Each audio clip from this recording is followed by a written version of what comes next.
been like, yeah, I would have dated him for 3 years before even knowing, then I probably would have like secretly lived with him. And then from there, I would have like decided to get married. What's up, Habibaes? This is Rima and Ahmed here. Where no topic is off the table, Okay, right? Yeah. There you go. Yeah. I like that. Yeah. So we're starting this new series basically to bring you in behind the curtains and just talk about a lot of questions that we get about, us individually, but also our relationship. We are a pretty non-traditional couple as far as career goes. But today we want to talk a lot about, the relationship side of things, how we met, how things went with us. And most importantly, the big question that we want to discuss today, and we have not discussed this before, so I'm excited to have you all watch us disagree on this. But I want to ask Ahmed, first thing, do you feel that we rushed into our relationship? I don't think I rushed. We. So you think we rushed? Do you think? I don't know. I didn't answer you. You're going first. I don't think I rushed. You don't think? I don't think we rushed in a relationship. Okay, No. explain. I think in order to jump into a relationship, there are certain things that need to be in place. Right. I would say career, level of maturity, income, just overall stability. To any relationship or like a serious relationship? A serious relationship, because I feel like those are foundations on which a relationship stands on. And if you have any one of those are fragile, it's going to collapse. And so you felt like we checked those boxes before jumping into a relationship? I think so. Okay. Do those things, in your opinion, guarantee the success of a relationship? No, I think a relationship is an ongoing work type of thing. And this is where your strength comes into play in terms of having healthy, and not just healthy conversations, but conversations that allow us to explore each other's intellect and go on deeper levels. Right. Much more than all the surface level stuff that I've been used to in past relationships. Right. So it is an ongoing effort. Yeah. I mean, you already know my answer to it. So I have a very unexpected or maybe expected answer. And I do feel like we rushed into things, but I was in some weird way. In some way, I was okay with it. And I think kind of to touch on what you said, we both had experiences, professional, personal, relationship experiences, all of the above before kind of starting our relationship. And I think we kind of both knew what we wanted and didn't want. So I feel like those past experiences help us eliminate things a lot earlier. And so going into the relationship, I mean, Ahmed is, for those of you who don't know, I've known Ahmed for years. I don't even know how many years, but how long, I don't even remember when the first time we actually met is. I don't either. Yeah. But so Ahmed, cross paths. Ahmed is my brother's best friend. They went to college together. My brother's 5 years older than me. So I would always look at Ali's Facebook posts at the University of Minnesota and all of these annoying guys, including Ahmed. And I'm oh, these Arab guys that are so bougie. And I remember you guys had that model show. What was the fashion show? Oh, a date auction. I just remember, a date auction. Thank you. So there you go. I just remember these Arabs, guys walking down this catwalk, and I'm oh my God, my brother's friends are so obnoxious. And there's this guy ATM lifestyle. Who is that? And so I've always known of Ahmed, but we didn't meet until I want to say a few years after that. I was still maybe in college. And we actually did not start talking until my brother Ali got married in early 2020, right? So during that weekend, we basically kind of bonded and we became friends for the first time. When before we were just cool, we just knew of each other. So what was it like for you, just kind of transitioning out of looking at me as Ali's sister to looking at me as a prospect or someone that you potentially want to be with? I think it was a delicate time for me because obviously you're Ali's sister, and I'm not going to come here and just play games with you, right? Because I have respect for Ali, respect for your family. I've known your family for a while. Yeah. So it was definitely a sensitive line that I was dancing on.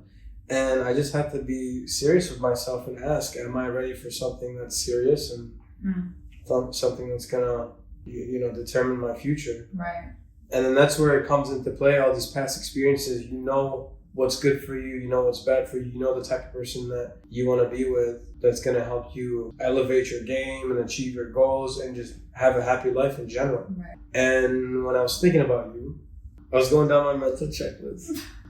guys have checklists too, so let that be known. And then I said to myself, yeah, Rima's the GOAT. So what was it beyond the checklist though?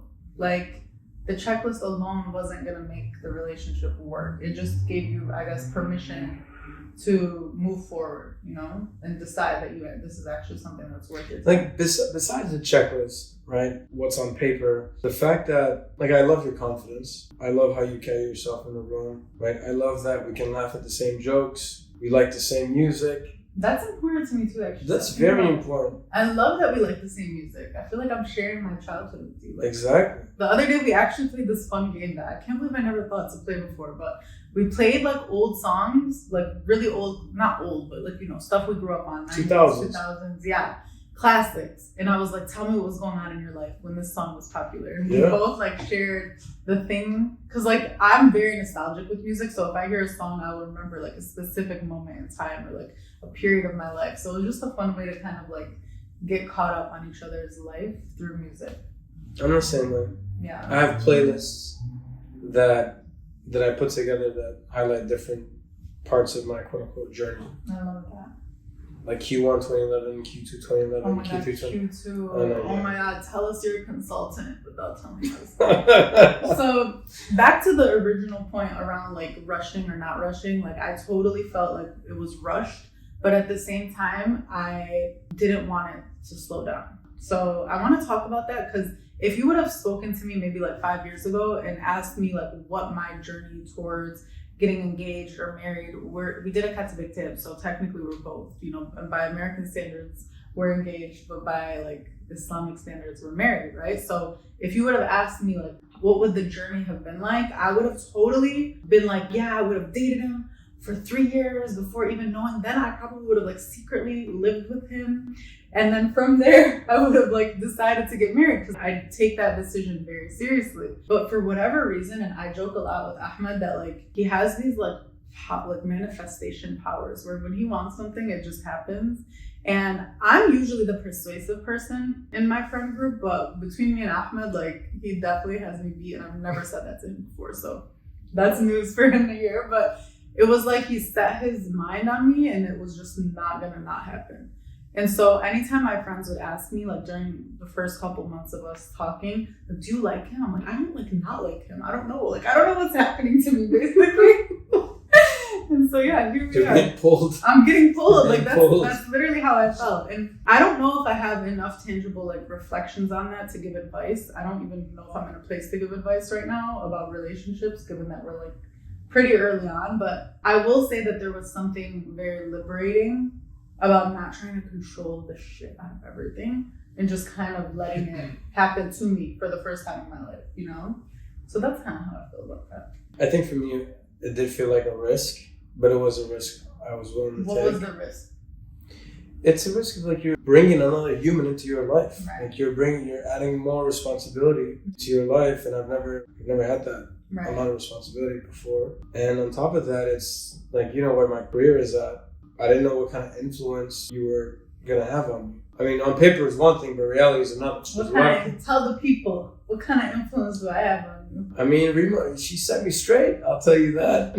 Keep going. I mean, we're talking branding and marketing, right? You make sure that I'm picking the right roles. You make sure that I don't settle for less. I value myself. I know what I'm worth. You know, you help me out with the blog that's live right now. Check it out on my website. You know, what else? We did a lot of the pricing stuff that we worked together. Oh my God. I used to do a lot of stuff for free, and she said, why are you devaluing yourself? You shouldn't be doing this stuff for free. We created like a pricing card. He got his first brand deal with like the pricing card. So even though I consider myself a business, she formalized it on paper that I am a business. I think that's like the funnest part about our relationship to me, outside of just the romantic, intimate, whatever, personal elements, is that I found someone that I can share my business success and or just business strategy with. That's not at all what I don't want to say it's not what I expected. It's just like, it seemed like a long shot to me, especially for men in our community. Not to speak down on anybody at all. It's not just men in our community. In general, our community doesn't value entrepreneurship the way that a lot of other communities do. I think we're a little like behind on that right now, where we see entrepreneurship as a last resort thing and not something that is like a way to build wealth and a way to build a future. And just having somebody who doesn't have a traditional career path at all, and also being open to understanding my career and the things that I'm doing every day, it's been super fun and like not something I could have really envisioned for myself, having someone to like share those notes with. I think what you do is very inspiring and motivating, because I tell her this all the time. If you have a 9-to-5 job, your salary is always going to be capped. Mm-hmm. If I become a famous actor on a TV show, my salary is always going to be capped. Mm-hmm. But with a business like Rima, is the fact that she has no ceiling. To me, that's incredible. That's admirable. Yeah. You know what I mean? So I really believe in what you do. Thank you, bro. And yeah, I'm your cheerleader. You're welcome.